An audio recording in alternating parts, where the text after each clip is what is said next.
In the work that we've done so far, we've been receiving and sending messages, and we've sort of been just operating under the model that the messages somehow appear and they somehow get sent. We know somewhere in the picture there's this thing called the file adapter, but we haven't really talked about it a whole lot.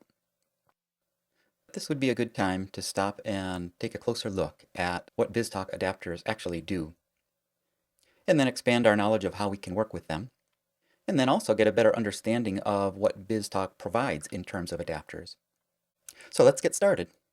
So as always, we'll start off with a conceptual level view of what BizTalk adapters are. And included in that, we should be able to get a better sense of what kind of options are available to us when we're working with BizTalk adapters.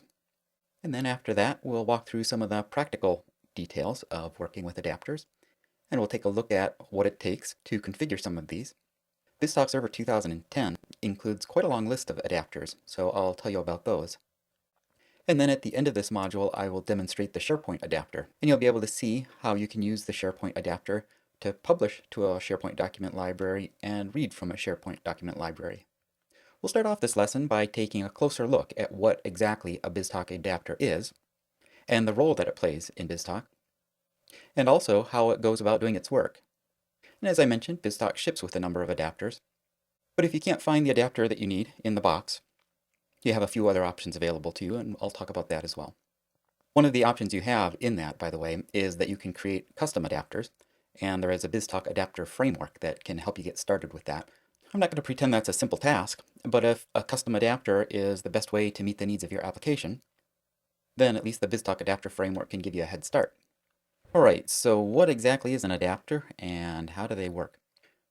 Well, an adapter is a component that is simply responsible for sending or receiving messages over a particular protocol. And the design goal there is that by limiting adapters to simply sending and receiving messages, and by factoring any message processing capabilities out into pipeline components, that there's greater potential for reusing those pipeline components. After all, if we create an adapter that communicates over some proprietary protocol, and then also does some sort of XML processing, so who's to say that those messages might not arrive by some other protocol down the road? Or maybe even a system administrator finds that it would be convenient to be able to accept some of those messages by the file system if they need to be resubmitted for any reason. Well, in that case, if we've factored out the XML processing into a separate pipeline component, we can simply create a new receive location, configure it with the file adapter, and then add our pipeline that contains our custom XML processing, and now we can be receiving over both protocols in parallel. So an adapter then might implement the details of communicating over some particular network protocol, or it might implement the details required to communicate with a particular application, and in that case it is probably calling application APIs. So adapters are implemented either as .NET or COM components. BizTalk's underlying messaging engine has actually been implemented as a collection of COM components. So an adapter really consists of three parts. There is a design time component and two runtime components. The runtime components implement the details of sending and receiving the messages, and then the design time component is the thing that you see in the BizTalk administration console, and that's the window that pops up that allows you to enter configuration settings. On the receive side, it is actually the receive adapter that creates the message object that is going to be published into the message box. And along with that, the adapter is responsible for initializing the message context. So when you look at the details of a message in the BizTalk administration console, you'll see a number of properties that were set by the adapter. The adapter will report the URL at which the message was received. The file adapter will report the original file name of the message. It will report the date and time that the message was received, and so forth. And it's good that it does that because that information can be very helpful when you're trying to diagnose certain problems. Now once that receive adapter has a reference to a message object, it is going to call the message engine to submit that message to the message box. If it's configured to perform one-way receives, and that's all some receive adapters are capable of, it will simply submit the message to the message box, and then wait to hear back that everything processed successfully, and then it will commit that message. Receive adapters are actually going to write messages to the message box in batches, and it's going to do that for the sake of efficiency. After all, it's going to use a transaction to write a message to the message box, and by writing messages in a batch, it can divide the performance cost over many messages. It will be able to reduce the number of round trips that it needs to make to the database. Now, if the receive adapter is in a request response receive location, then it will send the message to the message box and commit, and it will register a callback because it needs to receive a response from some other component within BizTalk. It might be waiting for an orchestration, for example, to generate a response. Once it gets the response via that callback, it's going to send that message out. Now, if the adapter receives news back that one of the message failed processing somewhere en route to the message box, it could have been a pipeline component complained, or it could be that something failed in a map. In that case, the receive adapter has to decide what to do. Depending on the adapter, it might roll back the entire transaction, or it might issue a call to the messaging engine to suspend that particular message. So once that's done, it's the job of the receive adapter to clean things up. So in the case of the file adapter, it's going to go out and delete the files from the file system so they don't get read in again. Or it might need to send some sort of a status back to the system that submitted the messages. So on the send side, the roles are reversed. It's the messaging agent that's responsible for creating the message objects, and it has to ask the send adapter for a batch. So then it can submit those messages into that batch. So then once the send port receives its messages, it's going to attempt to send those out. So if the send adapter is able to successfully send all of the messages, it notifies the messaging engine and that batch is closed. Otherwise, it needs to report which messages failed. So in that case, the send adapter is going to issue a resubmit call to the messaging engine, in which case those messages will remain in the message box. And after the configured retry period for that send port, the adapter will receive those messages again to try once more. And if it repeats that cycle and exhausts the retry count, it will then tell the message agent that it's switching over to its backup transport, and it will go through that sequence again. And so during the duration of all this, these messages are not considered suspended. So if you don't see the message show up where you expect, and you don't see it suspended, keep in mind that the send port could be iterating through its retry counts. The default for the file adapter is 3 retries over 5 minutes, so you could be waiting a while. For testing purposes, you might find that it's more convenient to set the retry count and retry period to 0. If the send adapter then also fails to send the message on its backup transport, then it will finally issue a call to the messaging engine to suspend that message. When everything goes successfully, the send adapter will actually issue a call to delete the message from the message box. In a request response send port, however, the send adapter is also responsible for accepting the response message back and submitting that to the message box as well.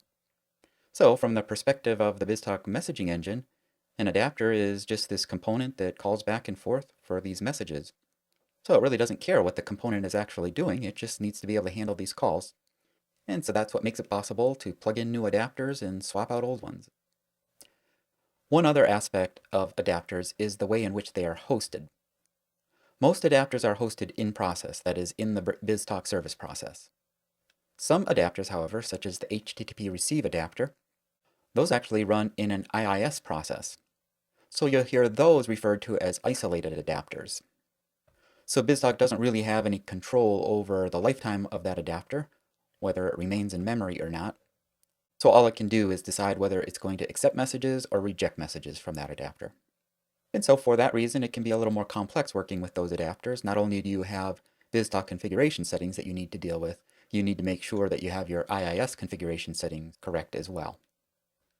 When you're trying to find adapters that meet the needs of your applications, you have a few places to look. First of all, there are quite a few adapters that are included in with a BizTalk license. Some of them are installed automatically with BizTalk.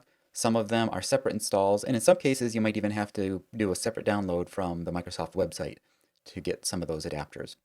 So you can also search the web and you'll find third-party adapters available.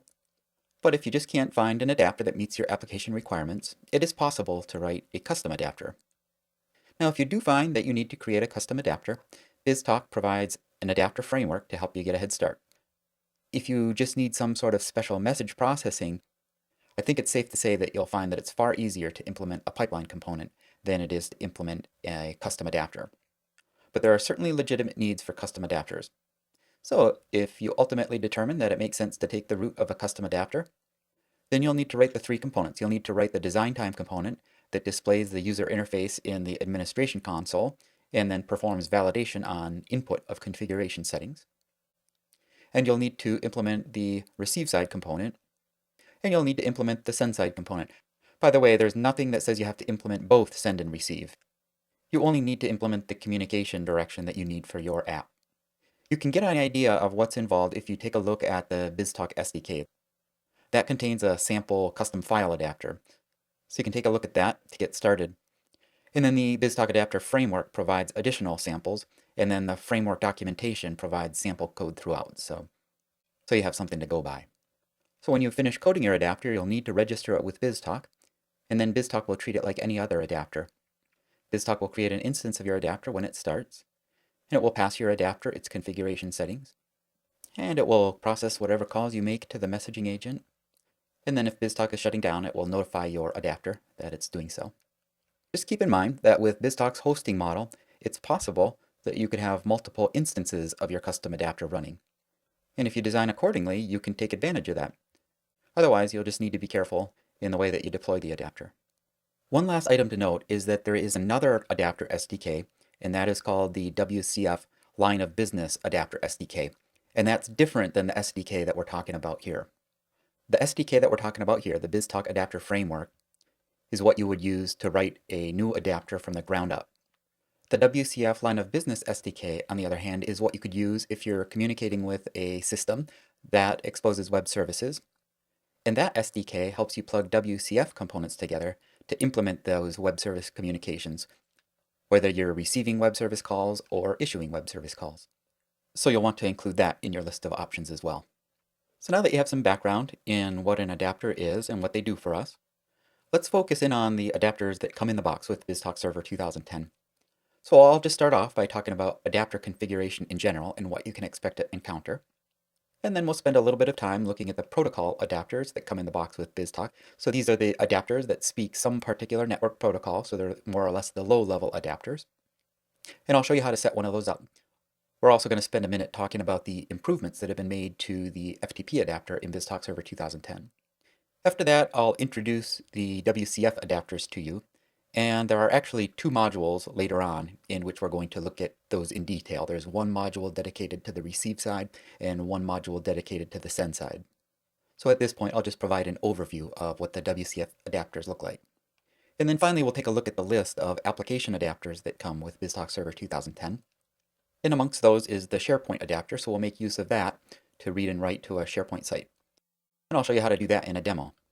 So the Receive Locations property dialog box should look familiar to you by now. And so that means you have some experience already configuring an adapter. We've been using the file adapter pretty regularly. And the file adapter properties are self-explanatory for the most part. So we've been configuring the file adapter to read from our local file system. And then we've been taking advantage of the file mask. Some people ask about the file mask, if we can configure that to accept multiple extensions. And the answer there is that you would need to create a receive location for each of the file extensions.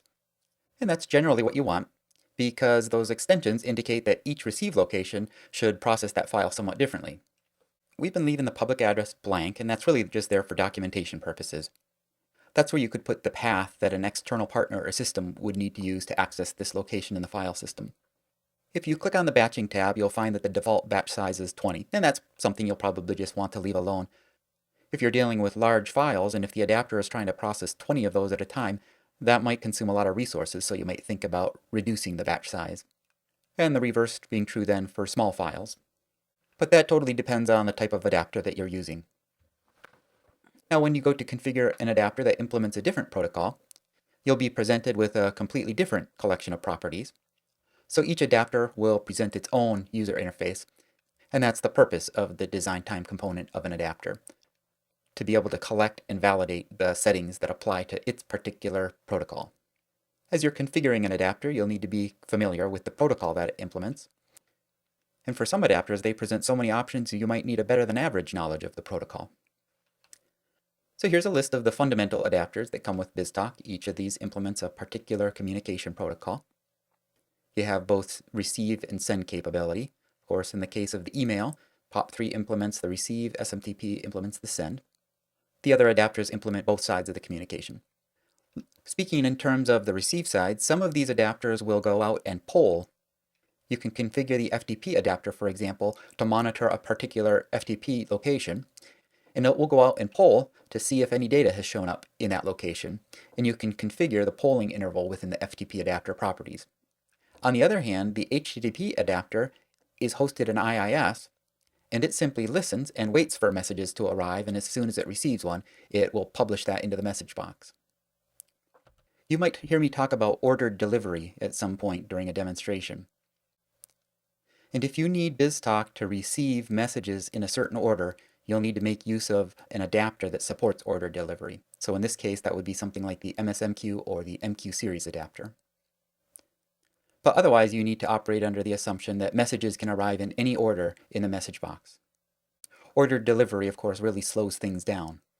This list includes the SOAP adapter, and it's really being included there for backward compatibility. If you're doing any new application development, you would want to make use of the WCF adapters that you're going to see a little later on. The POP3 and SMTP adapters have been improved over time.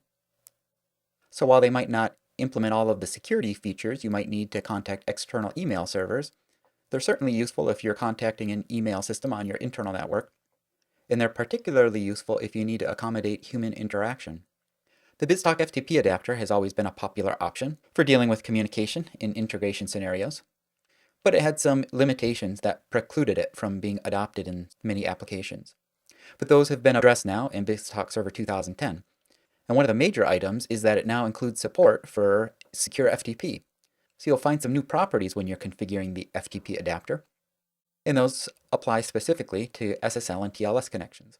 You'll find those properties available both on the receive side and the send side. And so now you might be able to take advantage of the option that you no longer have to communicate internally or over a VPN to connect to a FTP site. Another limitation of the earlier FTP adapter is that it could not handle downloads from read-only locations. And that was because it would be implemented under the assumption that it would delete each file as it read it. So if it ever tried to read from a read-only location, the delete would fail, and the next time it contacted that location, it would find the same file and read it in again. But now in BizTalk Server 2010, you can configure the FTP receive adapter to handle a read-only location. And if you do that, it will maintain a list of files that it has downloaded, and when it establishes a connection, it will compare the contents of the FTP folder with the list of files that is previously downloaded, and it will only download the new ones. Now by default, it will only look for new file names, but you can also enable it to scan for updates to file timestamps. So with that enabled, the FTP adapter can detect updates to existing files, and it will download those updates as well. One other improvement that has been made is that the FTP adapter now supports atomic transfers in ASCII mode. And so what that means is that the adapter will upload a file to a temporary location on the FTP server, and only when the upload has completed will it move the file on the FTP server. So that means you'll need to include that temporary file location in the configuration settings. Now when the FTP adapter is in binary mode, it takes advantage of the fact that it's uploading to that temporary folder, and it supports resuming transfers that have failed. But that feature, however, is not implemented for ASCII mode. In this demonstration, I'll show you how to configure the FTP receive adapter to pull an FTP location and download any files that it finds there. All right, we're back in the BizTalk administration console, and we need to add a new receive port to the demos application to accept shipment messages.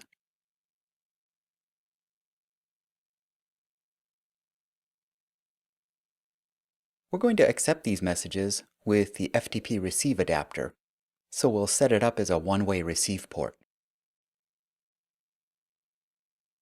Okay, now we need to add the receive location. And this will be our shipment's FTP receive location. And now we'll select the FTP adapter from this list. And then we need to configure the FTP properties.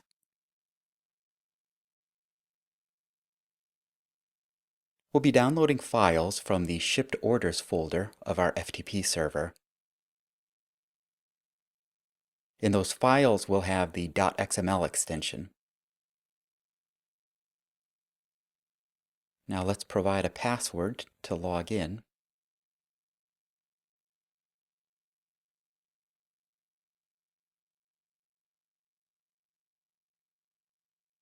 And the server will be our local machine.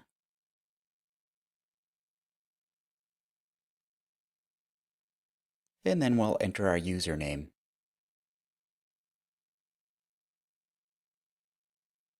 Now these messages will eventually be processed by an orchestration. And in order for that to work, we'll need to select the XML receive pipeline. And I'll talk more about the reason behind that in the next module.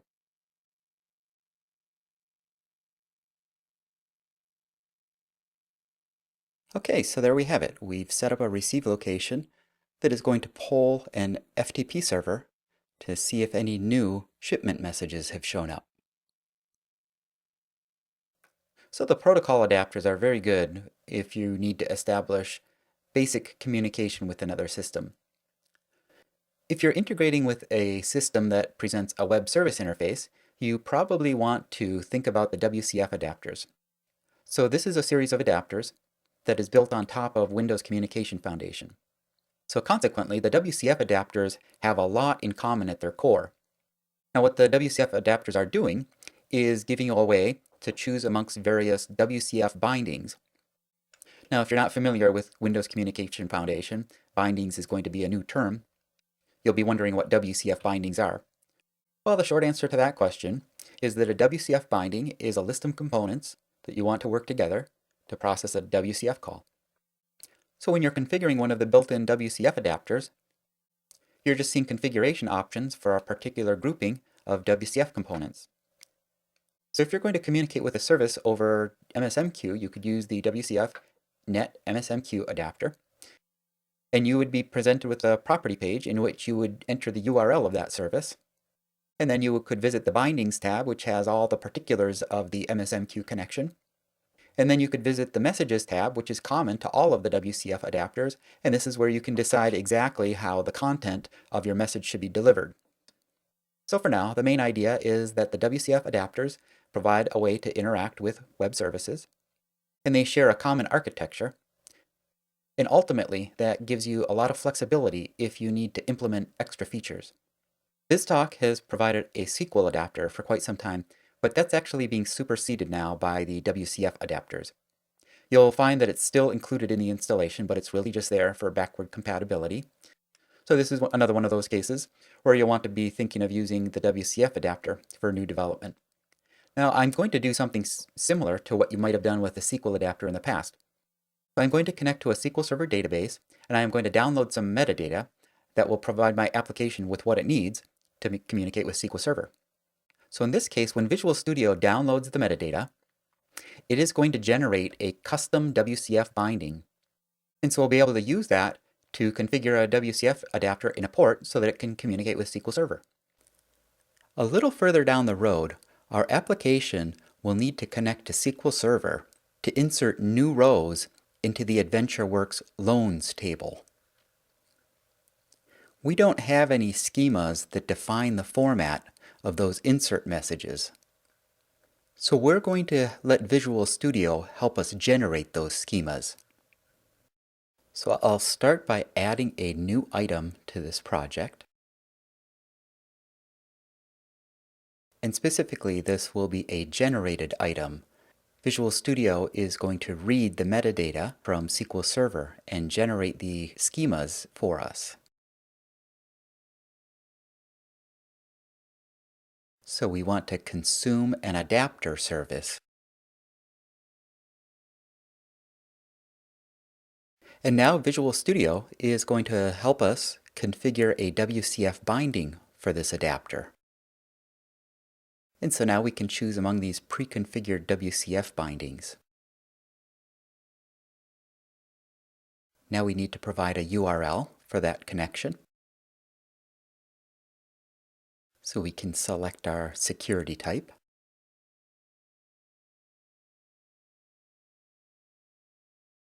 And then we can enter the information required to connect to the AdventureWorks database.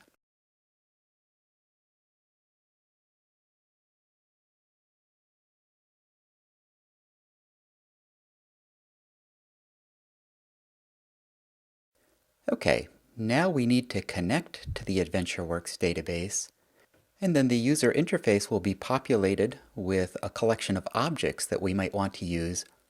So that will include table names, view names, stored procedures, and so forth.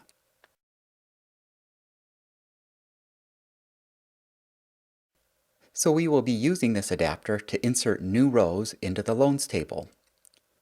So let's find the loans table. Alright, now we can select the operations that are required for our application. In this case, we only need to insert loans.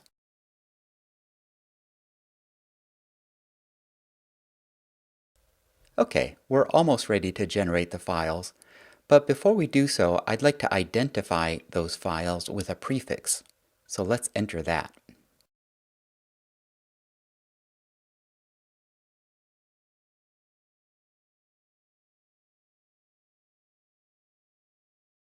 Okay, so you can see that we have a few new schemas that have been added to our project. Let's take a look at the schema that defines the message format that is required to insert a loan.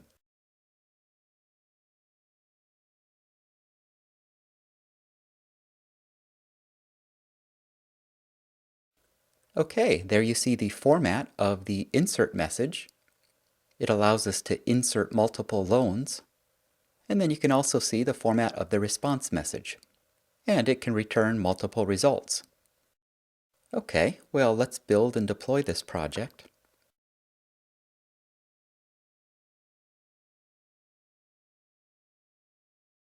All right, the deployment succeeded. Now, since this assembly had already been loaded by our host instance, and we have not changed the version number, we need to restart the host instance to pick up these changes.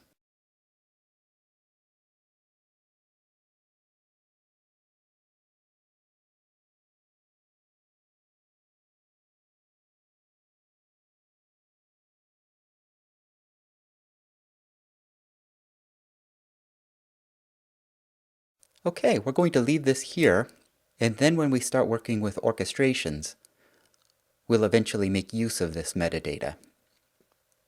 With adapters being the powerful things that they are, each adapter presents a lot of potential for new integration scenarios. So to state the obvious, the more adapters that we have access to, the better.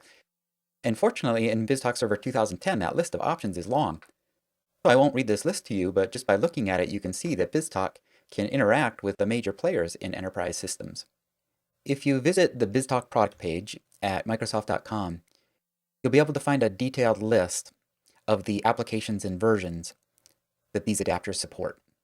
So if you consider the range of this list, included with the protocol adapters, and the capabilities of the WCF adapters, and then on top of that, the option of third-party and custom adapters, it's hard to think of a system that BizTalk would not be able to connect with. You'd have to say that BizTalk seems to have the bases pretty well covered. You can begin to get a sense of the wide range of the capabilities that BizTalk adapters offer. So to some degree, the application adapters are going to look familiar. Like all of the others, they will present a set of properties that you can configure. And just like the protocol adapters, you will need to be familiar with the application that the adapter is contacting, and you'll need a better than average understanding of how that application communicates. So while it might take a little while to understand how to use and configure a particular application adapter, it's nice to think that you don't have to write the code to make all that happen. Since SharePoint has been installed in the virtual machines for this course, I will be able to show you how to use that application adapter. I'll show you how to configure the SharePoint Receive adapter to read a document out of a document library, and I'll show you how to configure the SharePoint Send adapter to send documents to a new document library. All right, we're back in the admin console, and our first task is to set up a receive port and receive location to accept loans from SharePoint.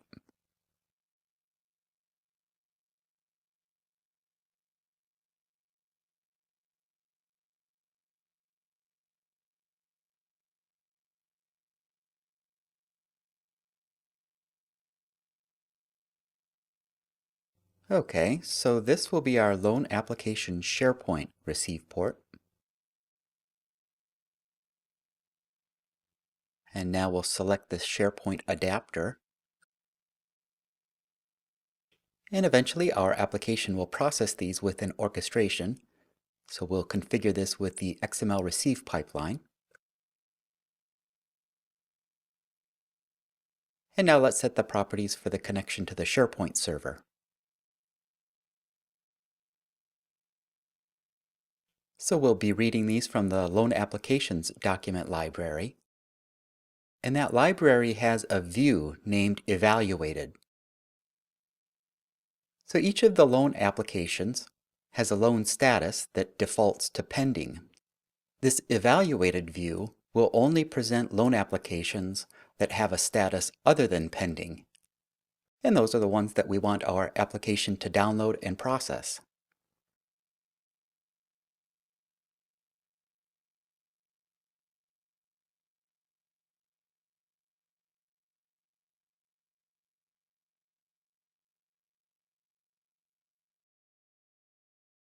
Okay, let's enable that receive location now, and it's ready to accept messages.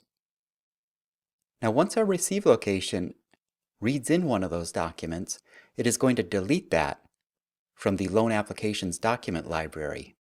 So we have another document library called Process Loans that keeps a record of all of these loan applications.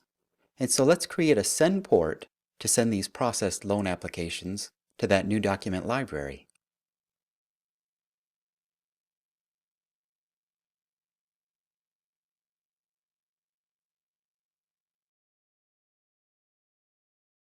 And again, we'll select the SharePoint adapter. And so we'll send these to the Process Loans document library. And when those messages are uploaded, we want to uniquely identify each of those messages with their message ID value. And this document library resides on our local machine. And now, since our orchestration hasn't been created yet, let's set up a subscription filter to accept all messages that come in through our loan application receive port.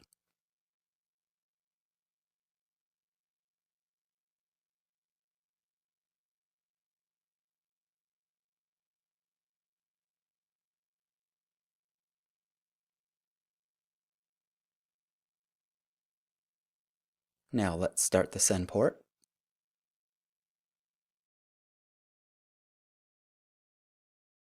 And now, before we test this, let's make sure that all of the BizTalk services have been started on our machine.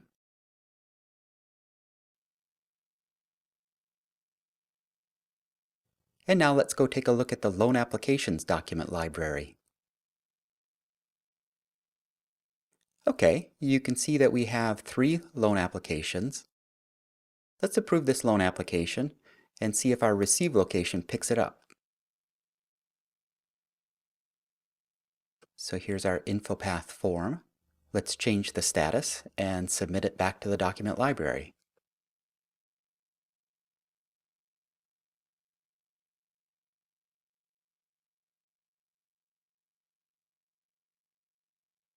Okay, let's refresh our document library. And over to the right, you can see that the status on our loan has changed to approved. And if we click refresh, we should eventually see that loan disappear.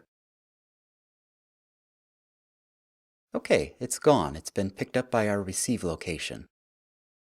Now we should be able to go look at the Process Loans document library and see it show up there. Okay, there you have it. You saw what it takes to set up a receive location to read messages from a document library. And then you saw what it takes to set up a send port to send messages to a SharePoint document library. In this lab, you're going to start off by publishing an InfoPath form to a SharePoint library. So the data is in XML format underneath. It will open within an InfoPath form, which will provide a nice user interface that you can use to read and update the document. Once that's set up, you'll have a chance to configure the HTTP and FTP adapters. And then finally, you'll end this lab by configuring the SharePoint adapter to send messages to the SharePoint library.